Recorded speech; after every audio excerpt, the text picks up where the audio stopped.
Good evening. My name is Vita Morgan. I am the Senior Director of Engagement, Diversity, and Opinion at the Courier-Journal. Thank you so much for joining us in this discussion on the roots and the reach of systemic racism. Our goal is to help inform people about systemic racism and to talk about what it will take to eliminate it. By way of definition, systemic racism refers to public policies, institutional practices, and cultural norms that have both intentionally and unintentionally reinforced advantages for white people and disadvantages for people of color. Systemic racism can be found in every sector of society, including health and education, employment, housing, and criminal justice.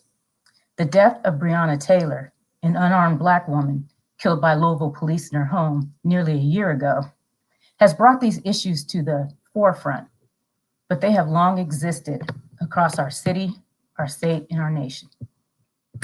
Thank you to our panelists for taking the time to be with us for this important discussion. With us today, we have T. Gonzales, Director of the Center for Health Equity in the Louisville Metro Department of Public Health and Wellness. T came to the center in 2010 to coordinate the department's Racial Healing and Equity Initiative. Thank you, T.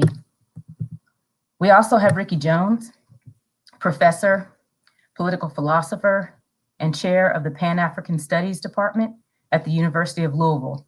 He also writes a column that appears bi-weekly in the Courier-Journal. And we have Tracy K'Meyer, professor at the University of Louisville and co-director of the Oral History Center. Her research interests center on modern US social movements, especially against racism and the role of progressive faith-based activism. Tracy will only be with us for the first half of the show. She has a class to teach. Kish Kumi-Price is also with us. She is Director of Education Policy and Programming at the Louisville Urban League, where she fights for educational and social justice for youth and their families. Kish has also written a few op-eds for the Courier-Journal on education. We appreciate her insights. Thank you, and thank you all again for being with us. And we'll jump right into it. I will start out with some questions, and we will also take questions live for those who are watching this, and thank you for joining us. And we'll start with Tracy. You wrote a book about the history of the civil rights movement in Louisville, and some people think racism has ended with that movement. Can you talk about systemic racism and how it's still at play here in our city? Yeah, I think it's good when we talk about systemic racism to start with the historian, because really by its nature, systemic racism is the result of decisions, practices, policies that over a long period of time have sort of baked inequality into the system. And as you started off by saying at the start of your introduction, we could talk about this in all kinds of sort of parts of life. I thought, because I didn't want to take up too much of everybody's time, that I would just focus on two areas that most of my own research is on, and that have been particularly prominent in ways that help us understand the way the movement for equality in Louisville has played out. And those are housing and education. And one thing I would say is a lot of people have seen, or by now have heard of, the old redlining maps. And this is the way that government policy gave preference to loans for certain neighborhoods and not for others, and for certain people and not for others.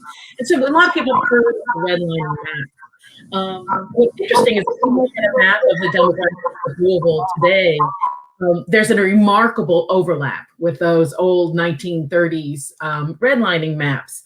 And one of the things that really reminds us of, I think, is that there have been sort of decisions that were made by builders, bankers, real estate agents, all through the later part of the 20th century, are still kind of written into our community today in terms of where people live and don't live. And we see the effects of that still. So one of the things I think is particularly interesting, and this goes to something you started off with, is if we look at the West End today, which is, I think, stereotypically considered, a lot of people see it as where the majority of African Americans live. That's not necessarily true, but that's a stereotype in the community.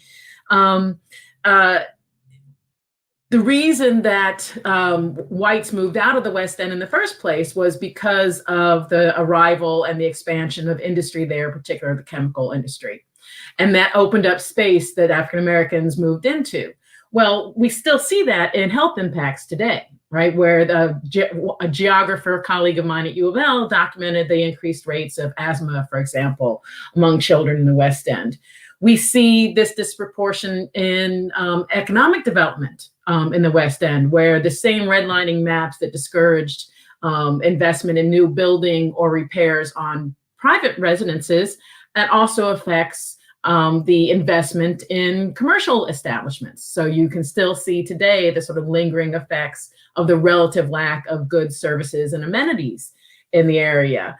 And of course, this intersects with schools, which is one of the subjects of one of my books. So it's a subject that I like to talk about a lot.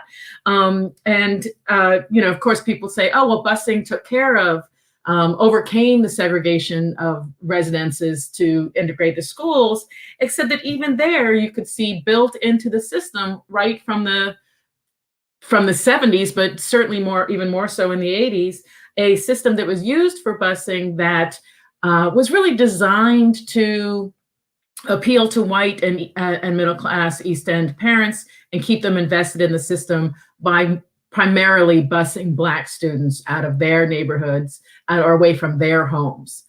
So you can see how, again, decisions that were made in the 50s, the 60s, the 70s, the 80s are still sort of written onto our city today. And just so that nobody watching thinks, oh, but that's all in the past, we shouldn't talk about the past so much. Of course, as a historian, I want to talk about the past. But as even if we look at studies after the 2008 housing crisis, we see banks following policies that disproportionately use predatory lending and subprime mortgages in the West End. Even today, as the school system is adopting a new policy for student assignment that will allow more West End students to choose to stay near home, there's no part of that policy that encourages white students from the East End or non-Black students from the East End to go into those neighborhoods. So while we can look at the history that got us here, we have to remember that these policies are continuing in different forms, right? Thank you. Thank you, Tracy. And the comment you're making about education actually is a good segue into Kish. Right. Kish, can you talk with us about how you see systemic racism playing out in education? Absolutely. Thank you for having me here. I would echo what Tracy said and really just emphasize that public education is a perfect example of systemic racism. So when you talk about inequities being baked into the framework, that is exactly what we are dealing with in public education. And specifically here in Jefferson County, I think it can be acknowledged that race equity is one of the pillars guiding the work and the strategic approaches of the district. However, when it's just a pillar, it continues to be this thing that is given importance at times, but not all the time, right? So if it's embedded in the framework and not just a pillar, then it guides everything that you do. It guides if you're going to reopen schools or not. It guides who gets what when and how much investment is made in students. And so we see that playing out in so many ways within education, and it has to do with, who's educating our students. It has to do with curricula, who wrote the curricula, like who was at the table making the decisions, who's making the policies, who's carrying out those policies in the ways that they were written. What are the practices that are being used and who's guiding those? So there are things that I think we can celebrate. For instance, I think there's been some national recognition even over the race equity analysis tool that's used to guide the policies and procedures that are currently being developed or, changed within the system. But that process is only as good as who's at the table to do the analyses. And traditionally, the people at the table are not representative of the school population. So you don't have a lot of Black and brown folks at the table making these decisions. There are not a lot of Black and brown parents at the school-based decision-making council. They're not even comprised in that piece. And so there's usually this caveat that you need to have minority representation. But when the minority representation is just that, in the minority, how are you going to really see that system change? How are you going to really see the advocacy efforts actually amplified in the ways that we need it to be amplified? And Tracy brought up a really beautiful example that we're working to advocate for families right now with the student assignment plan. We all know, anybody who has a child that's in JCPS or who has been through this system knows that the student assignment plan, the past one, was a hot mess, right? For lack of better words. And moving forward, the hope is that we don't have to choose between bad and worse, that we actually have a good plan on the table, that families aren't having to decide, okay, do I want my child to go to this school across the city and have maybe an access to better educational opportunities, but if they want to be involved in anything after school, we can't swing it, we can't make it. Like we should not have to choose. And so you see that playing out in so many ways where we're dealing with the mess of what came before us. And when we talk about systems, usually it seems like it's this nebulous thing, right, that we all can acknowledge. But systems are people.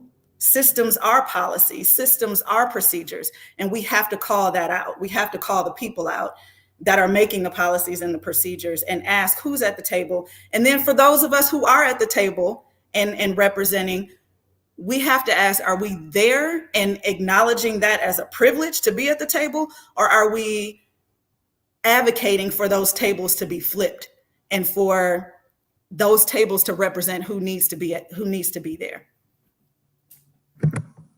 Thank you, Kish.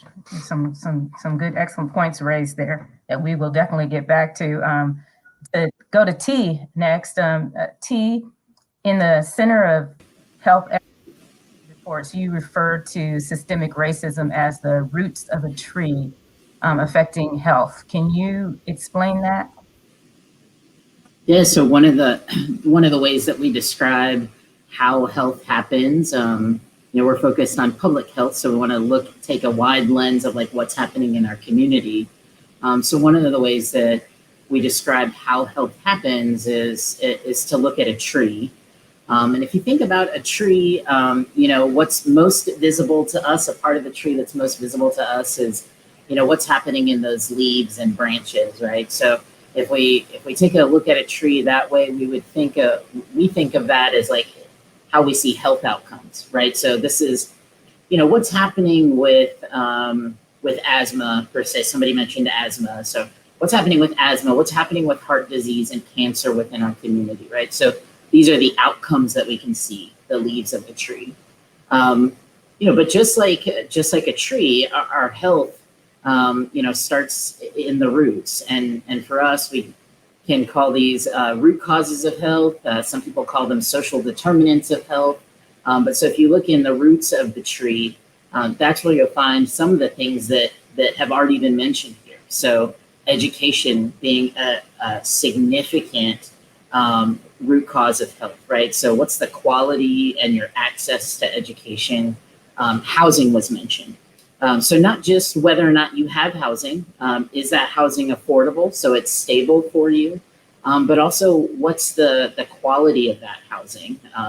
The internal quality of your housing can determine certain health outcomes, asthma being one of them. So the important thing to think about when we're talking about these root causes, because then we're going to take it another step further as we think about racism, the roots, so be things like education, housing, transportation, healthcare, and so on. All of these systems, everyone experiences them, access to them one way or another. What we're talking about, what we want to focus on is, how are people in different communities experiencing those systems? So, everyone in our community, one way or another, is touched by our education system, right? You're either a parent or an adult that cares about somebody who's in there, or you're a student in there. You're the product of that system, right? So everyone is touching that system one way or another, or you're hiring people from that system, right?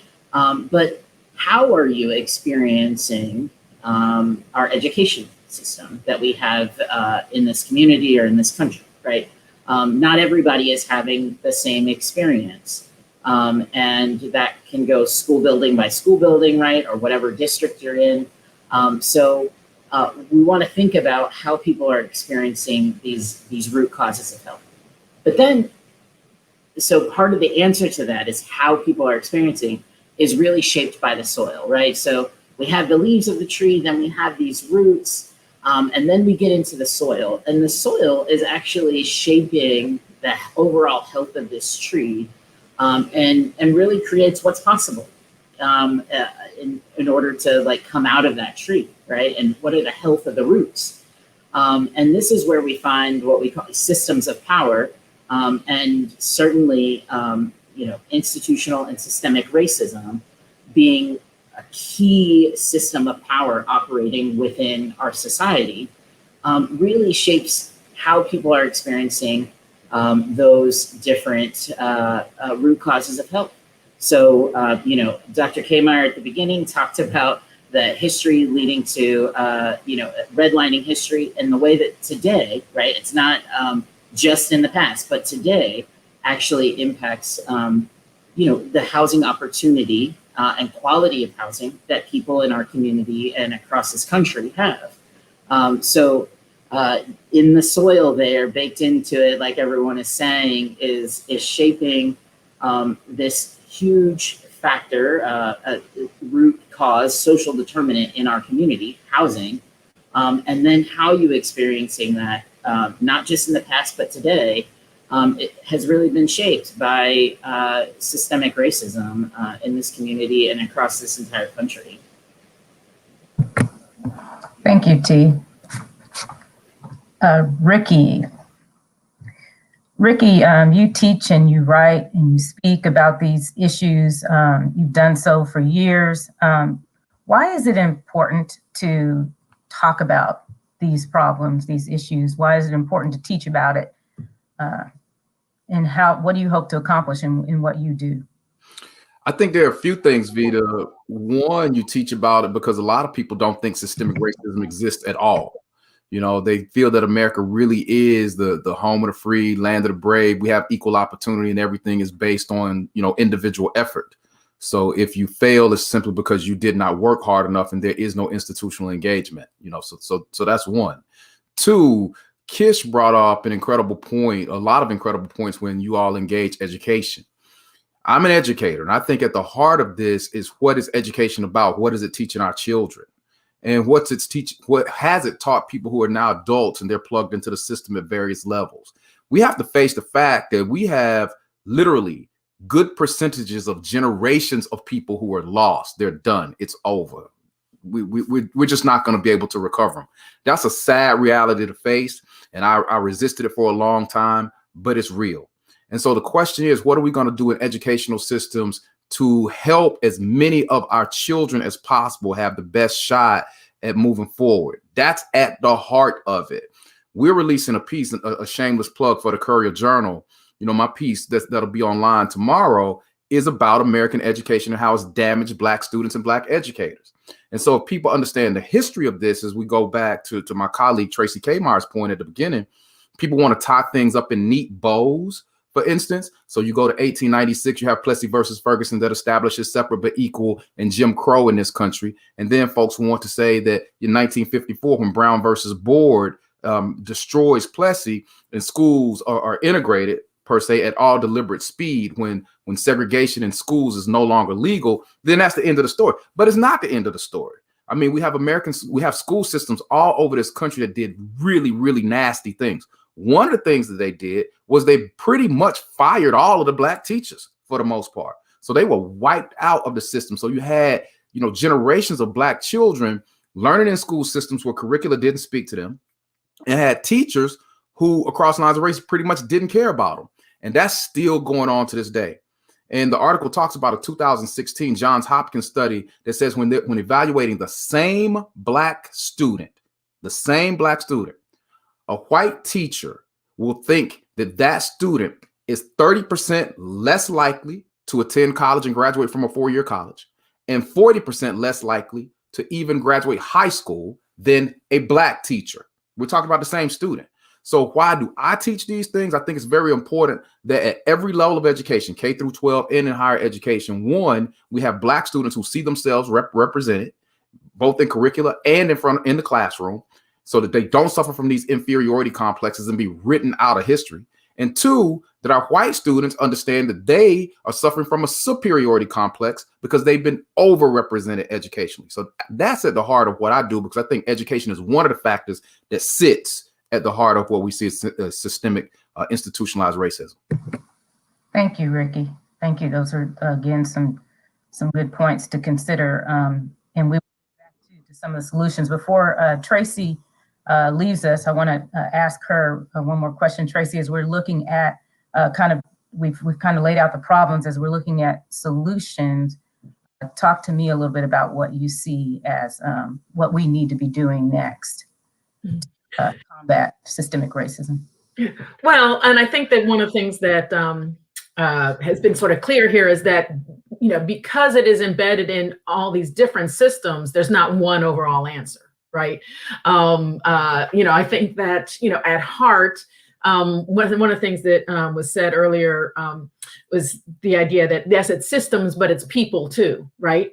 And it's people making the policies, people acting on the policies. And that's actually one thing that I would add is that, when we talk about systemic racism, we want to be careful not to leave it as this sort of static, it exists, and so we have to confront the system. It exists because people continue to support it, right? And people continue to act on it. So I think that there's, one is that there's no one solution to that, but also any solution involves what Ricky was saying about sort of, actually, I thought that was really interesting when he just said about this education isn't just aimed at Black students to understand, their history and their position and institutional racism from their perspective, but it's aimed at white students so that white people can understand the way that they have benefited from these. Because I think that we still have, and I'm going to get on my soapbox, I'm sorry, but we still have such a pervasive, uphill battle, I think, to make sure that sort of more Americans understand that this is that they benefit from this, that they are in part responsible from this. We still have, opposition to building multifamily mixed income housing projects in different parts of the county, right? And that is not just systemic racism, that's people making that decision to oppose that. So the pie in the sky idealistic side of me says one of the solutions, or one of the things, is sort of that sort of public culture changing. And I do think that there was some signs over the summer that, and I remember actually I did an interview with a Courier Journal reporter about this, about some signs of shifting in the culture, in the popular culture. And I am a cup half full person, not a cup half empty person. We had trouble saying that. So I like to be optimistic. I like to see, okay, we have to work on culture change, but beyond culture changes, you have to work on policy, and very specific policy. So like one of the things that I've really been advocating in this sort of, in the school system part of things is, if we want to shift to allowing West End students more options of schools in the west and southwest parts of the city so that they can be closer to home to sort of take care of that problem that Kish was talking about before with the can parents get there, right? You also have to build into that magnet programs in those schools and extra educational experiences and extra educational resources in those schools to attract people to stay in them, right? And that is a very, I think so much of the policy changes, one, they have to take place in different areas, but also they're really sort of day-to-day policies. I mean, if you're looking for some big solution, there's no big solution. It's day-to-day policy on the ground solutions. And that's in a way why it's hard, because it's hard to generate enthusiasm and movement around getting Black parents onto the site-based decision-making councils, which my kids' school is doing right now, is dealing with right now. That's not something that's going to get a lot of TV and a lot of media coverage, but it's those kinds of small policy changes that I think are really vitally important. So policy changes and cultural changes. And it's like working from the very top or the very big cultural change to the very small, those incremental policy changes. And I have to go to class. Thank you, Tracy. Sorry. Be with us and have a good class. Yeah, thanks you all. Enjoy the rest of it. Okay. All right, we're gonna go back to education and with Kish and talk again about solutions. Kish, what changes do you see that we need to make in education to attain that equity that we are hearing, that you spoke about and that the school district has spoke about? How do we get over this hurdle so that our children of color are achieving? Yeah, I think one of the ways would be to acknowledge the fake ignorance, if you will, of people who are making the decisions and not understanding how they will impact equity issues. And so what I mean by that, if you're familiar with the podcast, Nice White Parents, and understanding how you at times can be in this space of seeing yourself as a white parent doing something that's for the good for all kids, but you're really trying to hold on to those privileges that you have for your children and not really understanding the impact that it's going to have on other children, right? Other being Black and brown kids. And so a lot of, because of the systemic issues that we're talking about, which are wide and vast, and if we're talking about this, I think the Louisville Urban League really hones in on each one of those pillars of jobs, justice, education, health, and housing.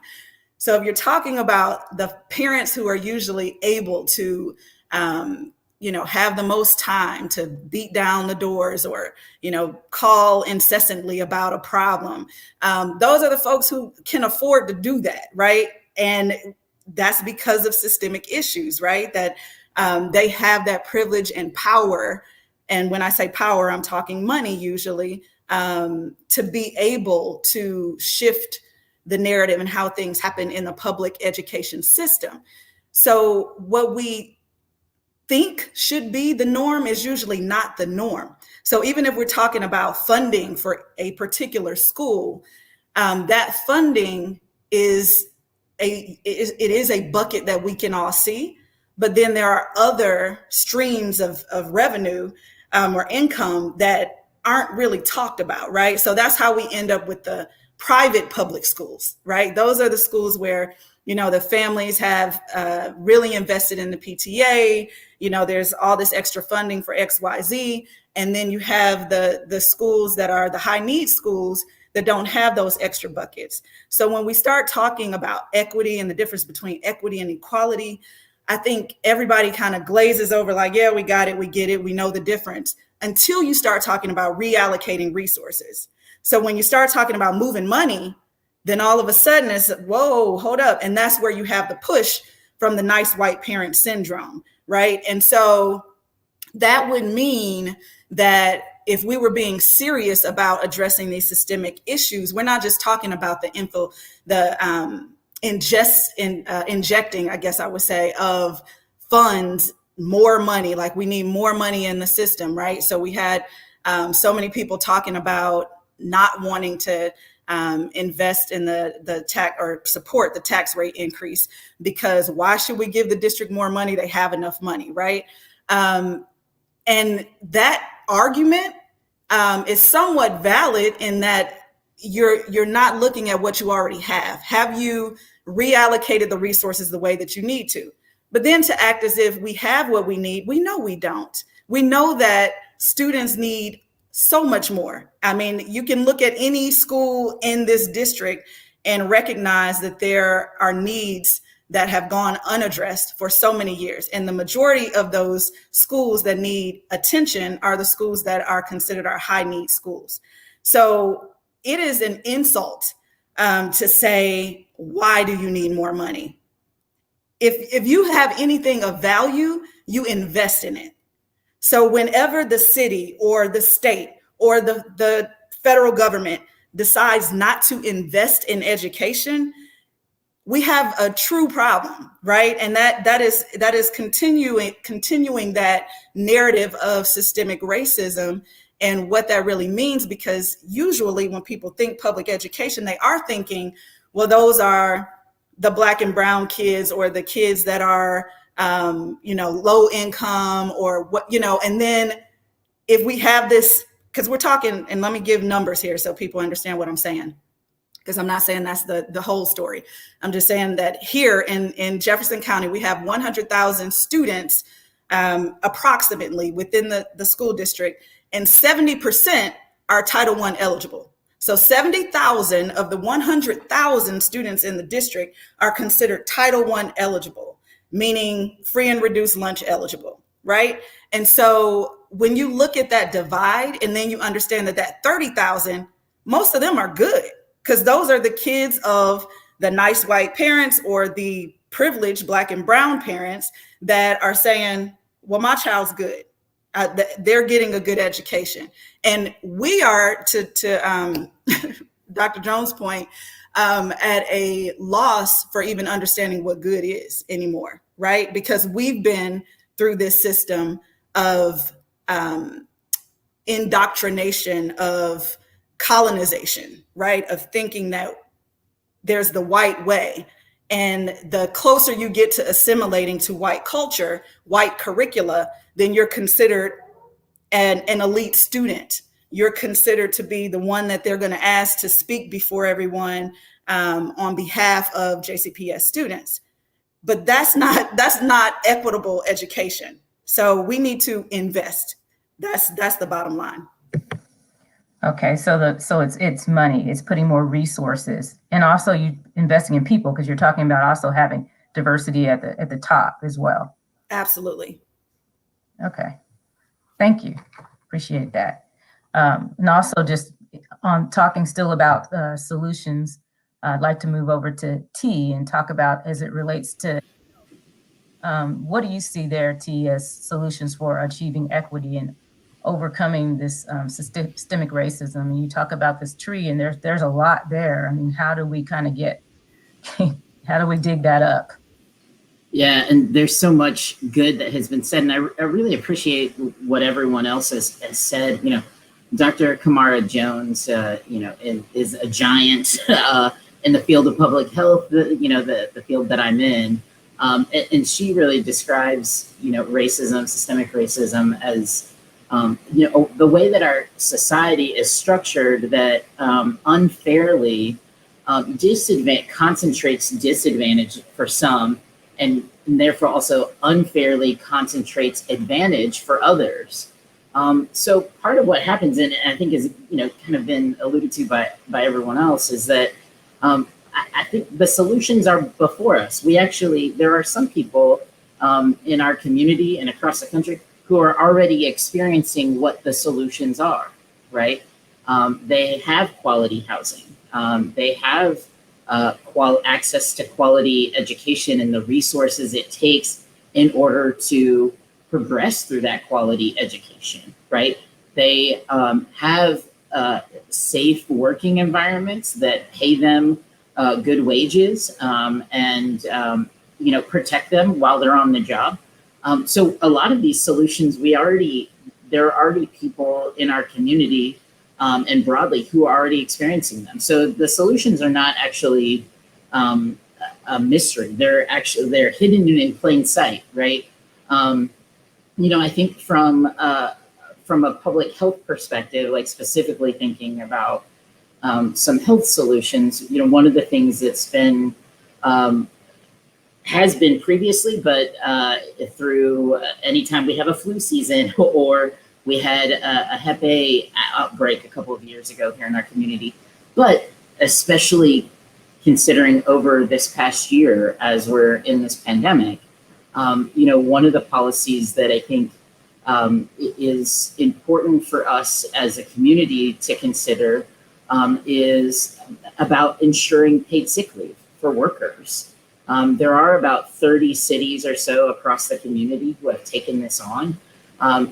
It should be understood that there are millions of people across this country who do not have access to even one paid hour of sick leave. Not 1 hour for the labor that they do, cannot take off one paid hour of work if they are sick. And that's just not bad for the worker. That's actually bad for the rest of us, right? Like, so any of us in this past year be like, hey, if you're sick, right? Like if we have to engage with each other, we want you to stay home. But people have, rent that they have to pay and they have to eat in order to live. And so they're not able to do that. I think one of the important components that there are some a lot of policy discussions emerging right now that people are like, oh, well, this would be good during the pandemic. And the reality is that these are policies that would be good for our public health like before the pandemic, and they will be good for the public's health long after this pandemic is over, right? So people having access to safe working environments, right, in all the different ways that means, right? Like, do they have the proper protective equipment? Do you have access to, be able to take off if you're sick? And are we paying you well for the labor that you do? There have been people in our community who have over this past year continued to work in the grocery store, continue to show up to work in meatpacking plants, continue to clean our facilities everywhere. And these are the exact same people who are the least likely to have access to paid sick leave, as an example of a public policy that we should pursue, and who are also disproportionately people of color, right? So it's two things. So in that regard, it's like there's a policy that we could take that's good for literally everybody, but also is a part of recognizing that people of color are more likely to be in jobs where they don't have these kind of protections. That's a step towards racial equity that we can take, even though it would benefit anybody, right, who is working and is, meets certain eligibility or whatnot, right? There, different communities have different policies, but I think that's the recognition is that actually, like, working towards racial equity, we say is about actually improving, like we want to improve the conditions for everyone, but it can have this specific focus, like saying, that there's disproportionately people of color working these types of jobs. It can have that additional benefit, right? So, I think we have to do some reframing in our mind, in our community, about what racial equity, racial justice is. And I think, there's oftentimes this, misunderstanding that it will mean, we have to take from others in order to do this, or it'd be worse outcomes, for others in order to advance conditions for everybody. It's like there really are solutions that can benefit the people who need it most, but also has this other ripple effect that is good for all of us.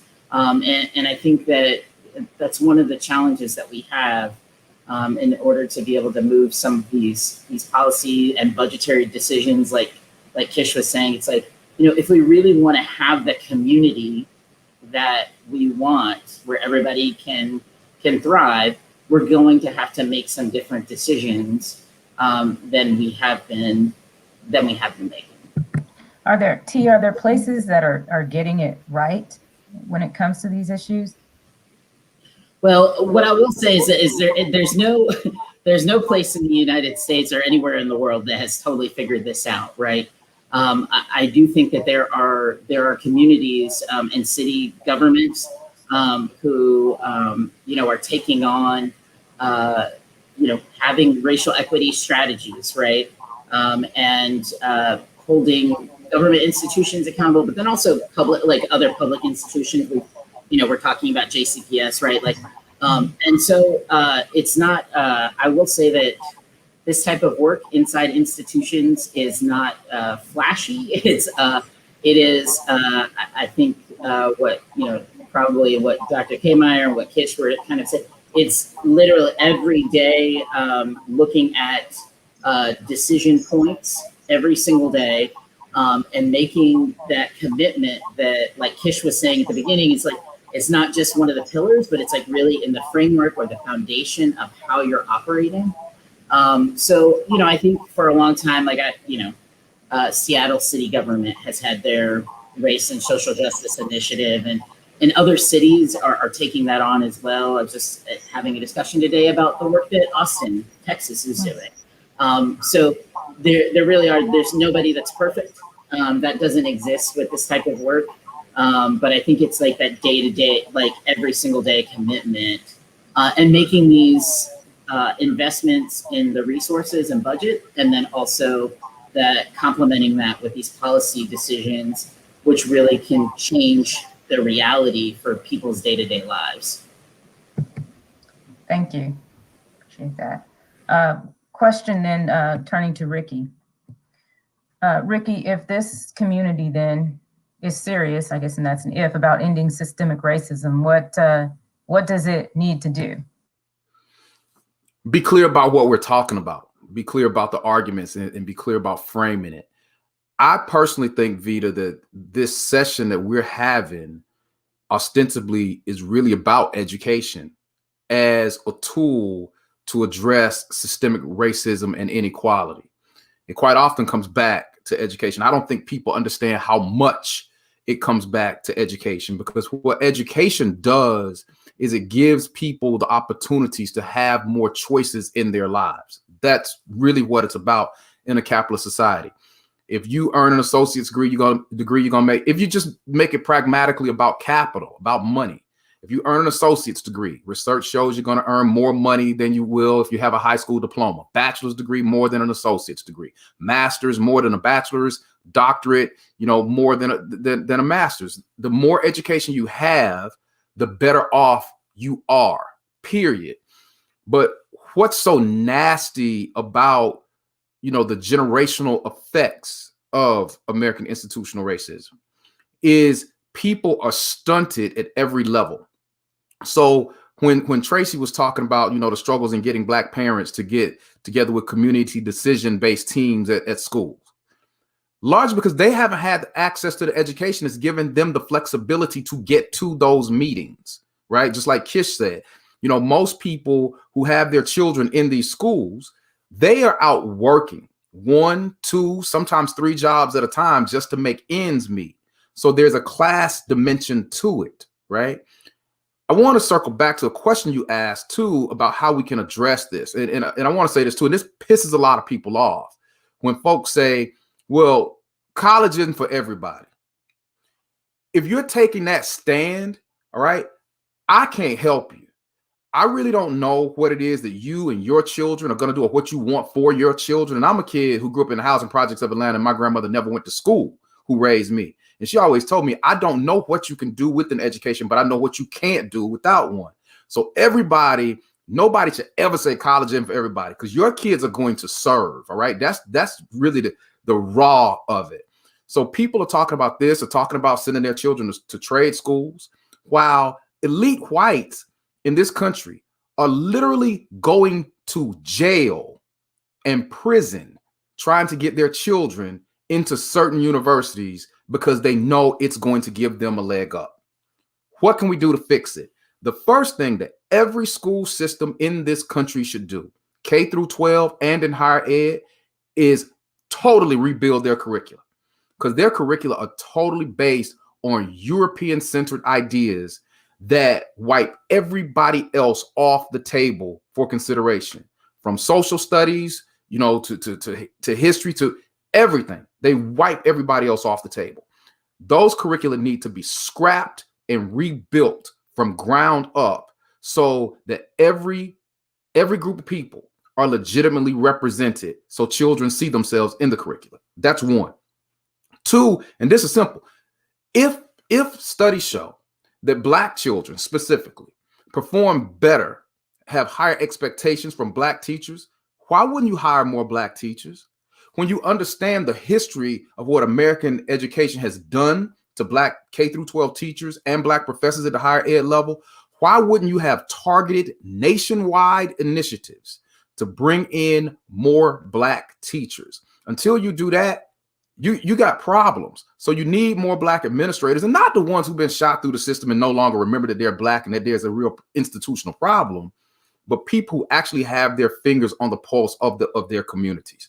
Those two things, curriculum and teachers and professors at the higher ed level and the K through 12 level, they're absolutely essential. And I am begging people, please understand the value of education, even if you don't have one. Don't tell your kids college ain't for everybody and send them off to something else, because it's going to put them at a different level. I really do believe that education is the road to equality. So you're agreeing, you think education is the equalizer then? You're saying in the long run, education is the great equalizer. It is it's a game changer, literally in one generation. In one generation, it's a game changer, right? And if you don't have it, you're going to be crippled. I mean, that's just where it's going to go. So when we talk about quote unquote essential workers or people who are in places, factories and such, that they don't even have health equipment to keep themselves safe.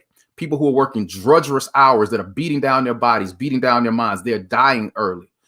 That's usually because they do not have the educational credentials that give them the access to other jobs, right? That are going to give them the flexibility to pay more attention to their children, that are going to give them the flexibility to pay attention to their own lives, to have the health care that they need, all of these things. These are people who are undereducated, and folks don't want to talk about that.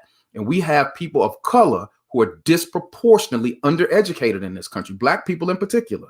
And so that is a problem. That is a huge, huge problem. And I think everything that we're really talking about circles back to that eventually. The more educated you are, the greater your chances are of avoiding those pitfalls in life. And let me say this, the system has been designed in such a way that it has deliberately crippled and left Black people out. There is a reason for that, and it's racism.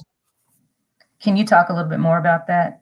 I mean, we look at it at every level. The story I told you about Brown versus Board, we had educational systems that fired Black teachers all across the board, even here locally, right? And we tell this story all the time at the university where I work right now, the University of Louisville, integrated in 1950, brought students in from Louisville Municipal that from 1931 had been the segregated Black branch of U of L. So they said they integrated, but they told all the Black professors at Louisville Municipal that they were fired except one, that they were going to bring one Black professor in, and told those professors that they got to choose who the one was who was going to come to the University of Louisville. It was a fellow by the name of Charles Parrish Jr. So now Charles Parrish gets celebrated as the first Black professor at the University of Louisville, but we forget about all those Black professors that U of L fired, right?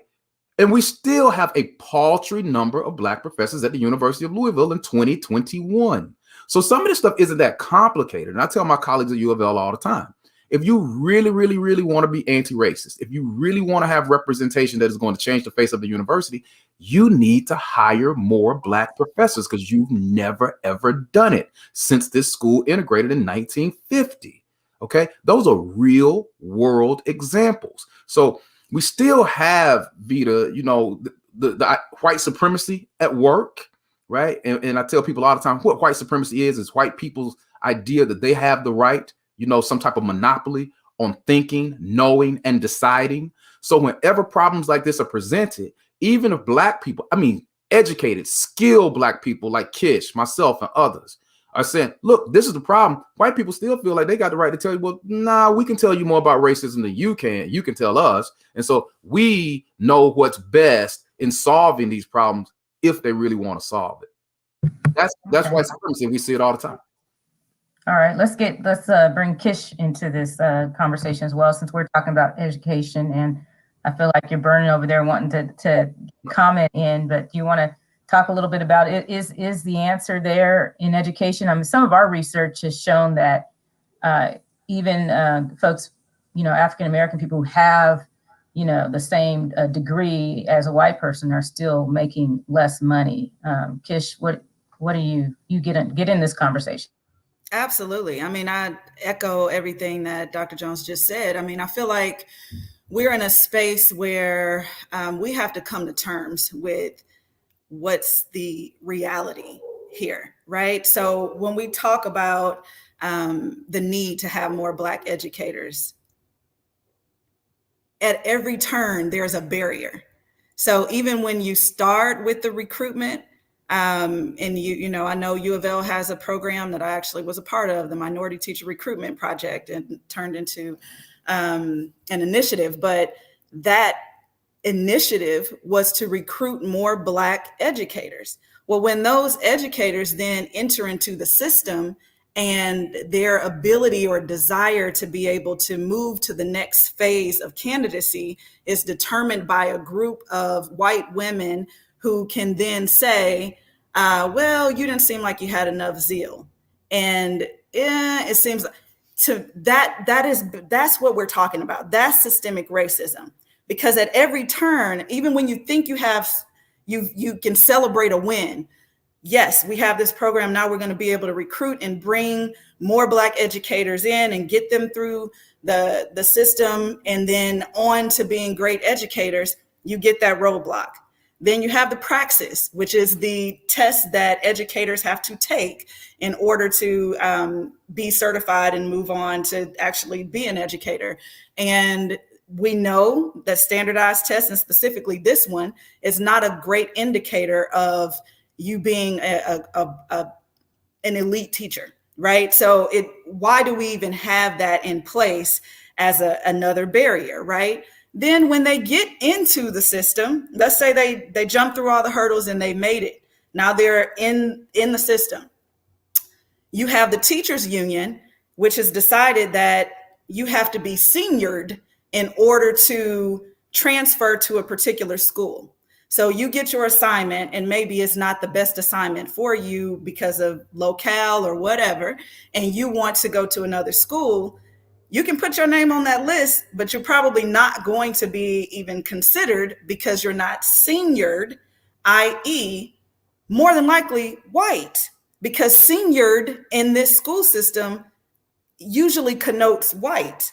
So these are the things that we really have to talk about and consider and address. I've had conversations with educators, administrators who see this problem. They know it's a problem. So it's not something that's a revelation. We know it's a problem, but it's not being addressed. So how do we even begin to move things forward when there's just constantly these barriers and then there's no movement on the barrier? So it's almost like you really do have to have this strategic approach about, okay, let's look at the pipeline. What's here that is keeping our folks from moving forward?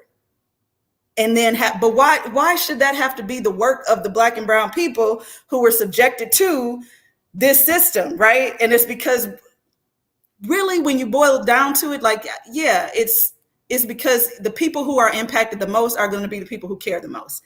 What we have to do is to get our city, this nation, to start understanding what T was talking about, which is that ripple effect.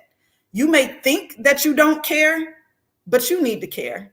You need to care, because the quality of our lives depends on the ability for all of us to have access to the resources that we need, period. It don't matter what color you are. That's what we need. We need access to the resources that we need. Every family wants what's best for their family, period. And you shouldn't have to beg, borrow, and steal to get that. And so when people can get that in their heads, then maybe we can start moving some things. So getting that into people's heads, and I'll open this up to everybody. I mean, these issues we've been talking about, discussing for years and years and years.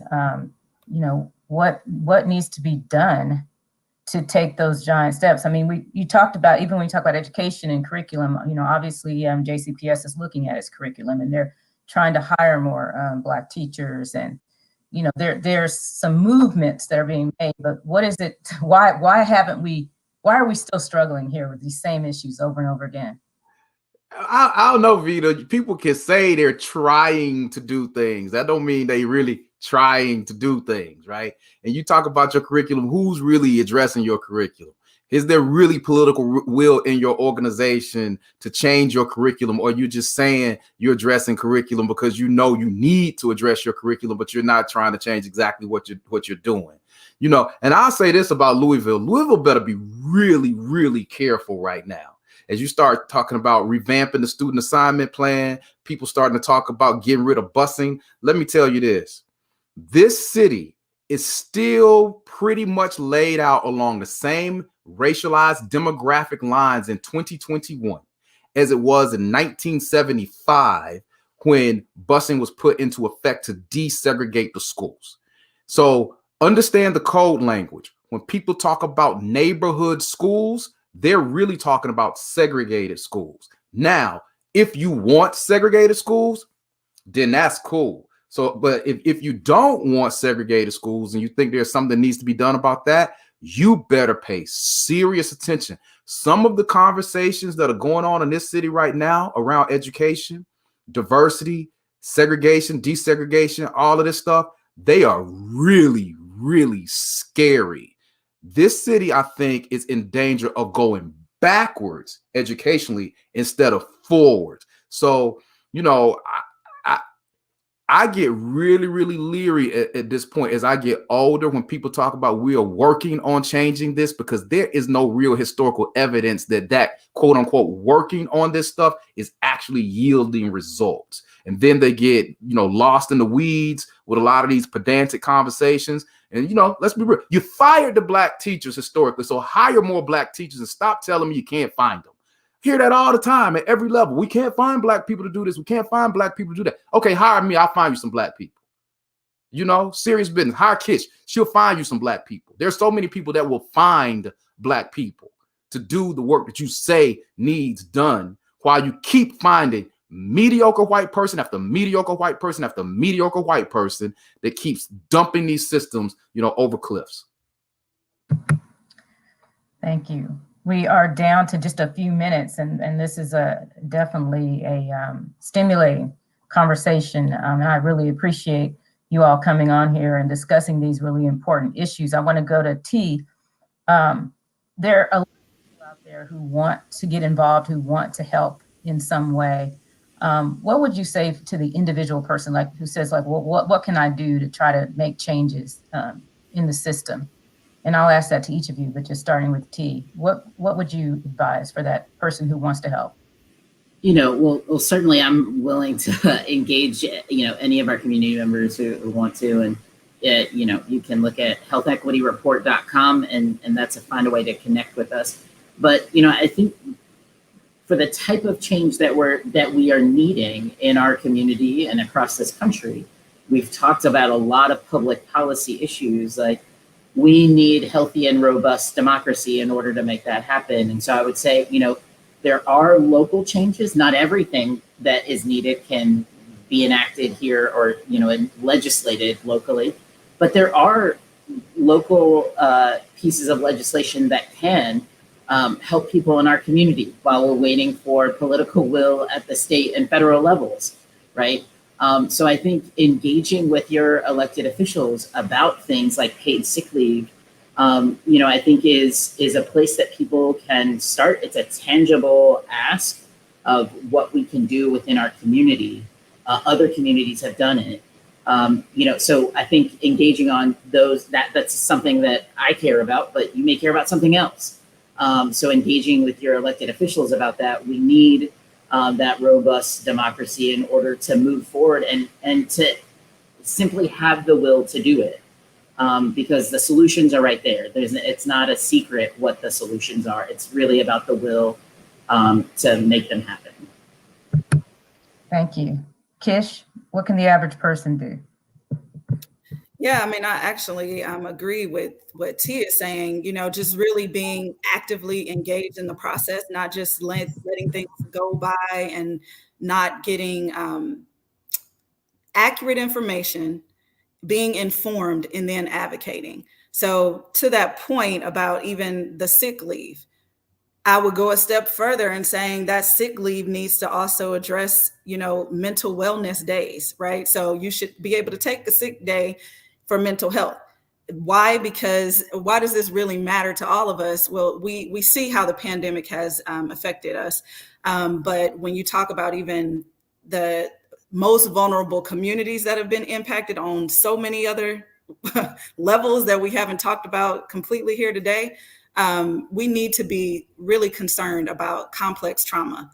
And so I think that one of the ways to just be involved is to advocate for not just the things that matter to you, but that matter to those that you may not even have in your contacts, right? Like these aren't folks that you're talking with every day, but this is important and this is work that we all need to do. And if there's anything that you hear from me today, I hope that you hear that I'm saying we have to do this together. Like this can't be the lift and the load of the folks that's been beat down for years, when we know that this is a heavy lift and it's something we all have to do together. We can't call ourselves a compassionate city and keep doing the stuff we're doing. This is not working. We know it's not working, so we have to change. And I do want to uplift our president and CEO, Sadiqa Reynolds, for just being the visionary that she is. If you have seen and witnessed the Sports and Learning Complex, just really understanding the lift that she had to endure to make that happen. And it's sad that it takes that much effort to do something that's benefiting our city. So things like that, it's the little things, right, that mean so much. Really just figuring out how you can advocate. All of us can do something, right? And for those that got money, you can do a lot, right? Especially those that are investing in nonprofit organizations that are Black-led nonprofit organizations, really trusting those Black leaders to do what they need to do to bring forth change in our city. Thank you. Ricky, last word. Yeah, I know we're short on time, Vita. I'll say this. If you're, and I'm specifically speaking about Black folk, right? Because I think every group has to have its organic intellectuals that are speaking for that group. And I do think that it is important that we take license sometimes to talk specifically about Black folk and not just, everybody else, and I respect them. I partner with them. I'm in sympathy with them. But for me, anybody that says that they're trying to make a difference and change things where Black people are concerned, when I walk into a room, institutionally, organizationally, I'm going to say to them, what does your leadership team look like? How many Black folk do you have in positions who are making decisions? They can green light things. They are making the final decisions. And what type of Black folk are they? Because it doesn't matter if you have somebody at the table and they're saying the same things that people have been saying at that table for the last 50 or 100 years, and they're just there because they're safe. So I say to anybody who wants to get involved and do anything, first and foremost, educate yourself, read as much as you can, so you are armed and know what you're talking about. And as Kish said, think about somebody beyond yourself. It is a collective effort. Everybody isn't of good conscience, and you have to understand that. Thank you. And thank you to all of our panelists and to those watching. We really appreciate it. We ask that you would join us next week at next Wednesday at 5 p.m. when we're going to talk about Breonna Taylor's impact a year later. And we'll be joined by Bianca Austin, Breonna Taylor's aunt, by Attica Scott, Kentucky State Representative, and by Amy Hess, Chief of Public Safety for Louisville Metro Government. Again, thank you all so much, especially to our distinguished panelists. We appreciate it and have a good evening.